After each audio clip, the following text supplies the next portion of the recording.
આ જગતને રાધા, રૂકમણી અને મીરાના બધાય દુઃખો દેખાણા, પણ આ બધાયના દુઃખોને સમજનાર એ કાનુડાના દુઃખ કોઈને ના દેખાણા. અને કાનુડાના હૈયાની હલચલ એટલે કે રાધાની વેદના તો સૌએ જાણી, પણ કૃષ્ણની વેદના તો સૌથી અજાણી.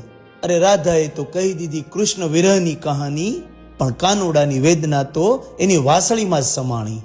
કે આમ તો રાધા વિના કૃષ્ણની જિંદગી છે સાવ અંધારી, પણ આ નસીબના લીધે થઈ રૂકમણી કાનાના દિલની રાણી.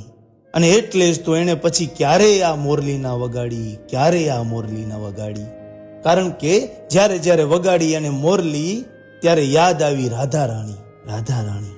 અને એટલે જ જેલમાં જન્મ્યો અને ગોકુળમાં એની ગાથા ગવાણી, એની ગાથા ગવાણી.